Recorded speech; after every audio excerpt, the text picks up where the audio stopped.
Hey, this is Warren Redlick. We're going to talk about whether Elon Musk is the next Thanos, whether Tesla is the next Theranos. Are you ready? Let's go!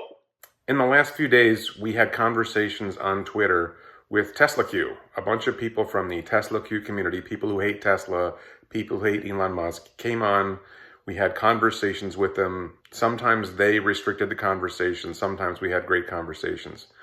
And we got a lot of their stories of what they think shows that Tesla is the next Theranos and Elon is Thanos. Elon is Thanos is my joke. Theranos, for those who don't know, was a company that proposed to do blood testing using just a couple of drops of blood from a finger prick instead of drawing blood from your arm. Using that to diagnose basically any disease using supposedly advanced technology. The whole thing was a fraud. There's documentaries on it on Netflix or wherever. There's a pretty good documentary on it, although it's annoying to watch. You can read about it on Wikipedia. Basically, Elizabeth Holmes adopted kind of a Steve Jobs look, wearing black turtlenecks, staffed her board with, top quality people like former Secretary of State George Shultz, and gave the impression that they knew what they were doing, but they were secretly hiding they didn't have the technology they claimed. So it was a massive fraud. Investors lost billions of dollars.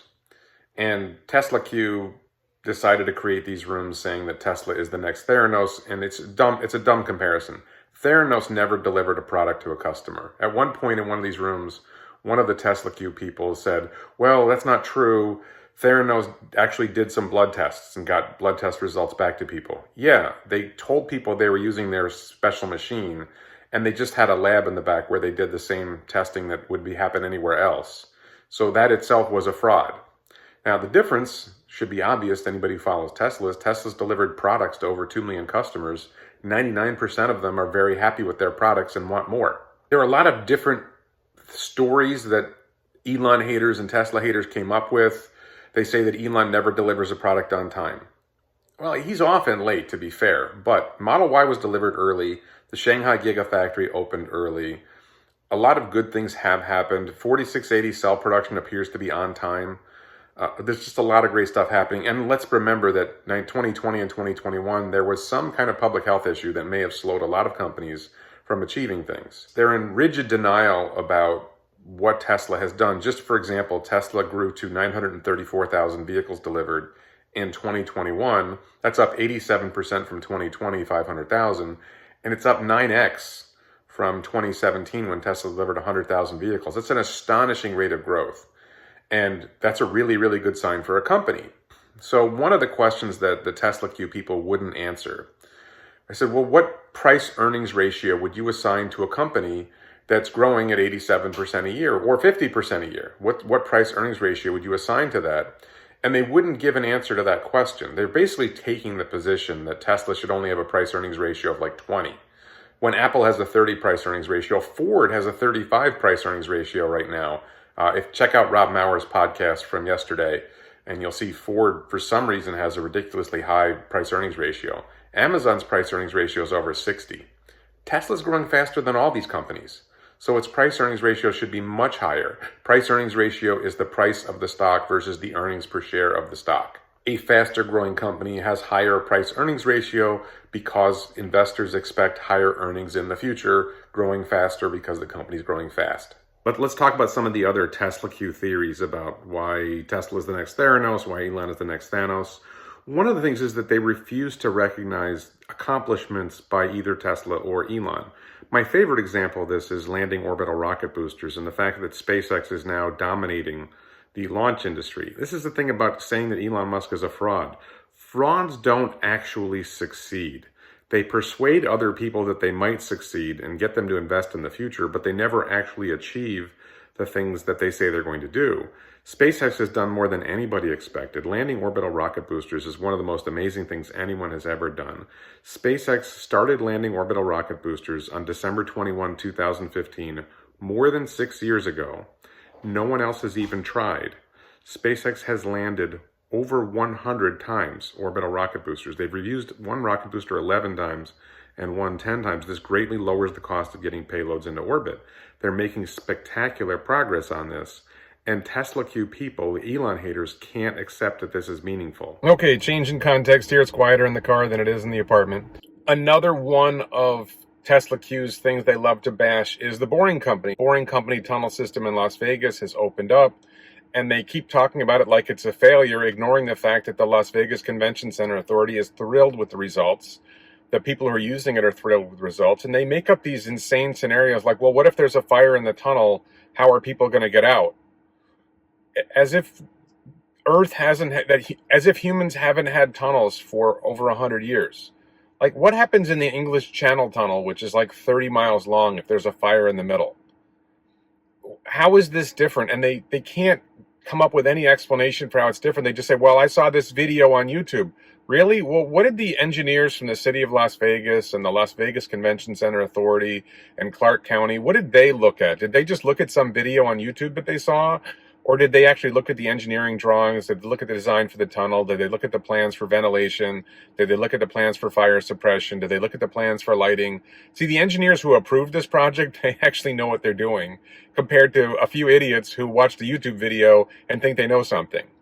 The reality is that the Boring Company tunnel system in Las Vegas, they just had the CES convention, the computer electronics, whatever, big convention, and it performed spectacularly. Rave reviews, people were thrilled with it. It's spectacularly successful. And this is another thing. The Boring Company isn't really run by Elon Musk. Elon helped start it. He's probably the biggest owner of the company, but the Boring Company is run by Steve Davis. Steve Davis was a SpaceX employee who worked with Elon to say, hey, let's create this Boring Company tunnel system. Elon puts very little time into the Boring Company. Steve Davis runs the company. They have a great team. And Boring Company is not the same type of high-tech project that SpaceX, Neuralink, and Tesla are. There's some significant technology going on in probably material science for the cutter heads, but it's more about coming up with a better system for doing tunnels using largely the same technology. I mean, they're shifting to electric boring machines instead of diesel boring machines. That has an advantage, but electricity is not really new. But the methods that they're using to bore the tunnels, the smaller tunnel diameter means you have to extract a lot less stuff from the tunnel. You have to get rid of a lot less stuff when you get it out of the tunnel. There's a lot of advantages to what they're doing, the way they're doing it, but it's not like brain surgery, right? It's not rocket science.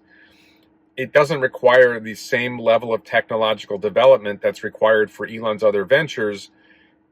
This is really a no-brainer, and it's crazy that they focus on something that's obviously working really well and expanding. It's going great. They pick on Neuralink in the conversation. They're like, well, what does Elon know about brain science? Well, first of all, he knows more about it than you do. Second of all, he knows enough to hire good people. And if you watch, none of these people watch any of the presentations. Neuralink has done 2 presentations. They had Monkey Mind Pong. They haven't even watched Monkey Mind Pong. And, it's obvious that it's working. This one guy said that this panel of experts said it won't work. Well, we just watched a video. Sorry, it's a video. We just watched a video where a monkey controlled a cursor and controlled a game of Pong with his mind. And it's not like this is also completely impossible. Doctors have been using the Utah array in human brains for a long time. This is just an advancement on the Utah array in a lot of important ways. There's a company called Synchron that's arguably a Neuralink competitor that's inserting electrodes through the blood vessels, and they're in human trials. There's a lot going on here with a lot of potential, and these guys are just sort of like saying, no, Elon bad. They don't make any sense.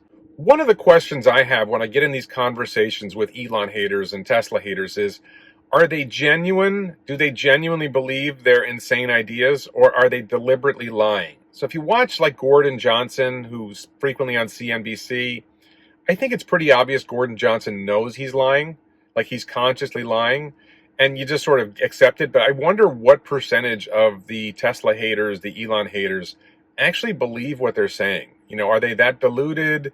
Are they, did they get stuck to an idea that it has to be fraud, and then no matter how much evidence comes forward that it's not fraud, they just have to stick to their fraud story? I mean, I honestly, like December 21, 2015, landing an orbital rocket booster, straight out of science fiction.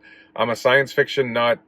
I never thought in my life I would actually see that in reality. I went and watched the 3rd Falcon Heavy launch and landing in person. I've seen 3 or 4 launches in person now. It is stunning. Watching those rocket boosters come out of the sky and land on the Falcon 3, on the Falcon Heavy, 3rd Falcon Heavy launch, that was just amazing. That was stunning. You can't, unless we're living in a simulation, which is possible, you can't fake that. That couldn't be faked. That was like beyond belief how amazing that was. So one of the things I wanted to mention, and you see it with Gordon Johnson, you see it with some of the other TSLAQ people have picked it up. There's a, quote, debating technique or style of argument called Gish gallop. And what they do is they throw out like 20 things really fast, and you don't have a chance to confront every stupid idea that they say because they throw out so much lies in the middle of, how do you respond to that? And if you try to cut them off, you're rude and just let me finish, just let me finish. Well, when the hell are you going to shut up?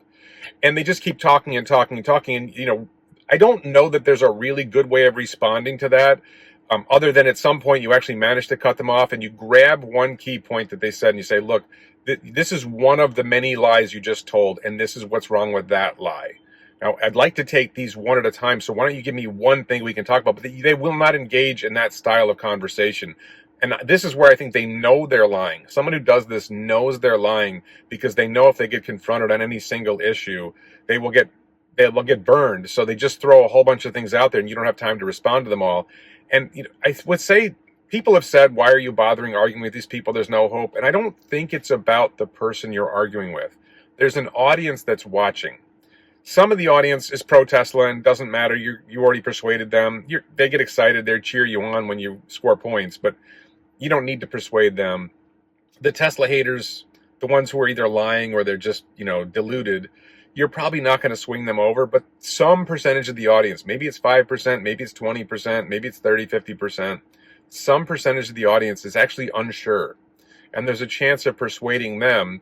And if you show that you're the reasonable person, you don't lose your temper, you remain calm, you address key points, you show that they're wrong on something, you can start to win over some of those undecided people. And that's kind of what I'm trying to do when I engage TSLAQ in conversation. I don't expect to win over any of these TSLAQ people. There was one guy in one of the rooms who held himself out to be this 40-year-long investor and specialist in the auto industry, and he kept telling us how he knew more about the auto industry than we ever forgot, and blah, blah, blah, blah, blah. I confronted him, and I give him credit in this sense that when I confronted him about this, he acknowledged that there may have been a valid point here. He did acknowledge, that's one of the things, if you debate reasonably, you don't call names, you engage and you try to get them to listen a little bit and address a key point. He recognized that I was, at least engaging in an honest argument rather than name calling. I brought up battery day because he was saying Tesla doesn't have an advantage in manufacturing or in batteries. And he says, well, did you watch the battery day presentation? And this is one of those stunning things where people, and look, the battery day presentation is like maybe 3 hours long.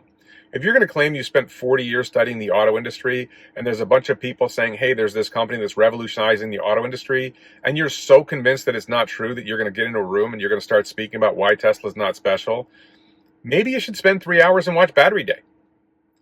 Tesla has made a bunch of presentations, AI day, battery day, autonomy day. SpaceX had presentations about Starship. You can watch the Gwynne Shotwell TED Talk about SpaceX. You can watch the Neuralink presentations. You can watch the Boring Company presentations. All this stuff is laid out. It's all very clear. It's all very obvious. There are channels that cover it. My favorite channel on the Boring Company is Boring Revolution. Neuropod covers Neuralink. Everyday Astronaut, Scott Manley, Marcus House covering SpaceX, NASA Spaceflight covering SpaceX, and many channels covering Tesla. Rob Maurer, Dave Lee probably being the best of them. And of course me.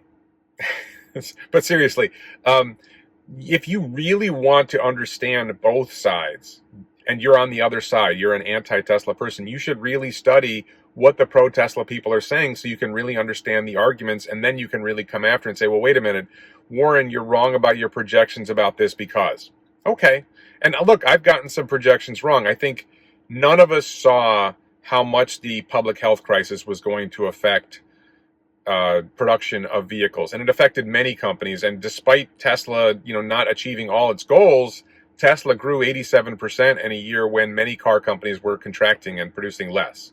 So yeah, Tesla didn't achieve everything that they've hoped for. They haven't delivered Roadster yet. They haven't delivered Cybertruck yet. But it's a very clear reason why Tesla hasn't achieved everything they were trying to achieve. And Elon sets audacious goals, and he doesn't always achieve all of them as quickly as he says, but he pretty much achieves all the goals at some point. One of the other things that's striking is these guys will say, oh, well, Elon said they were going to deliver the Roadster in 2017, or Elon said they were going to have full self-driving driving across the country. And in 2016, he said it was going to be ready in 2017. He didn't, so he defrauded investors. Well, look, I started investing in Tesla in 2016, and I don't feel defrauded. I don't believe that Tesla's current stock market valuation reflects any of that. Tesla's stock market valuation is based primarily on production of Model 3 and Model Y. Those are growing fast. Those are delivering to customers. Those are making significant margins. Model S and Model X to some extent. But it's really what's the markets are currently valuing Tesla on is the vehicles they're producing now and the growth that they're getting from those vehicles. There may be some hopes that Cybertruck will add to that in the next year or two that may be contributing a little bit. But the idea that the market is pricing in a full-on robotaxi network is laughable. Maybe a couple of analysts have mentioned it. Nobody really gets it. If the full-on robotaxi network is real, then Tesla makes $500 billion a year or more in profit, and the stock goes to $10 trillion. The market cap goes to $10 trillion. The stock goes to $10,000 or more. This is all, if they were pricing that in, the stock would be much higher than it is now. They're not really pricing that in. They're just looking at growth in vehicle production, which, growing 87% year on year is pretty spectacular, especially when it's a down year for everybody else.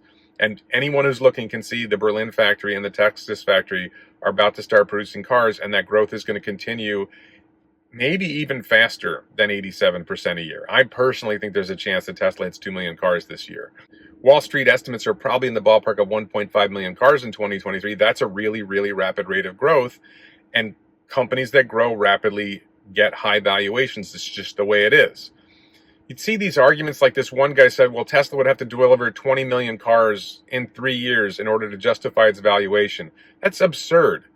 The insane growth rate that would be needed to sustain getting to 20 million cars would make the valuation much, much higher than that. These guys just come up with crazy ideas about how you're supposed to value a company when the practical reality is, look, they're profitable. They have higher profit margin on their cars than other car makers have. And they sort of deny that. And one of the other things, the classic thing they say is, well, there isn't enough demand for Tesla cars. This one guy was saying that Germans won't buy Tesla cars because they're committed to buying German cars. That's a nice theory, but the Chinese are buying Teslas like crazy. The Chinese buy foreign cars. Germans will buy good cars. I can't say for sure. And I was saying, well, but there's other countries in Europe. Germany isn't the only country. I mentioned Norway and France, and this guy's like, well, how many cars do you think Norway can possibly buy? Like, no. Europe is a large, large continent with a lot of countries, and Norway is just one of them. And to suggest that, well, they can't, Norway can't satisfy the production of the Berlin Gigafactory, ignoring all the other countries in Europe, is just stupidity. And that's the kind of argument you get from these guys, is like they're so committed. They're either just outright liars, or they're so committed to their insane theories that they just become completely unhinged and unreasonable. And it's entertaining, and it's fun to have the arguments. But in the end, it's kind of annoying and frustrating. And I enjoy the confrontation. I definitely got a lot of positive feedback from my contributions in these rooms, in these Twitter spaces. So I think it's good to engage them when we get the opportunity to engage them. I was in the first room. There's a guy whose account is something like Mount Gox or Mount Dox Connects or something like that.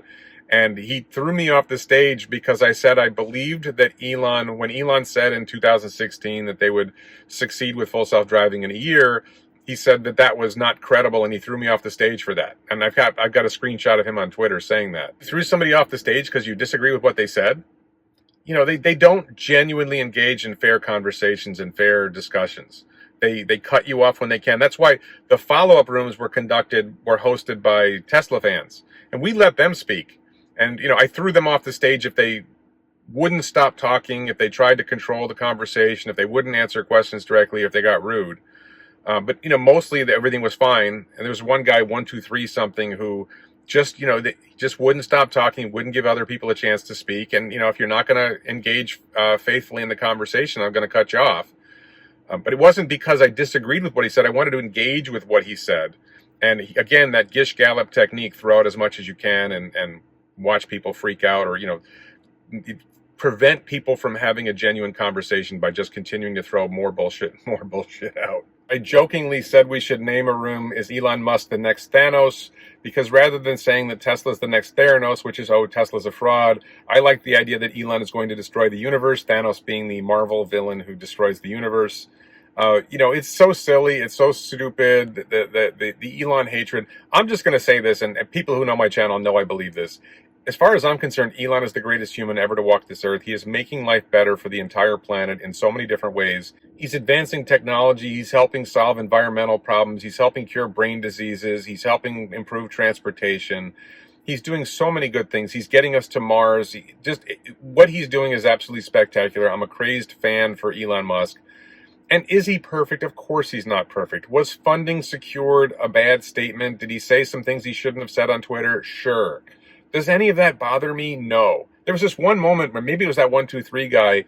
He started insisting that the SEC is supposed to protect shorts. And I confronted him and said, wait, are you saying that you shorted Tesla stock? And he wouldn't admit what his investment position was, which I find hilarious. I am open. I am very heavily invested in Tesla. I'm very happy that I'm very invested in Tesla, and I won't apologize for it at all. If you won't admit what your investment interests are, why are you hiding it? One of the guys who hosted one of the rooms admitted that he was a Tesla short. Okay. At least you admit where you're coming from. It's a crazy investment position to have because people who've been betting against Elon have been losing money for years. One other thing I wanted to mention is their tendency to go back to something that happened in 2016 when we're in 2022. They keep going back to some old story, which, look, funding secured was a bad statement. He shouldn't have said it, right? But we're in 2022. What happened in 2021? What happened in 2020? Why are you talking about what happened in 2016, 2017? Grow up, move on, look at the present, look at the near future. What's happening now? And TSLAQ, one of their definite weaknesses is they keep going back to what happened in 2016, 2015, something like that. That's a real flaw in their story, and they need to be confronted on that as well. So if you're in a conversation with somebody from TSLAQ and say, hey, listen, I appreciate that not everything was perfect in 2016, but let's talk about 2021. Let's talk about the present. Let's talk about the near future. Let's talk about these new factories opening. What do you think about the new factories?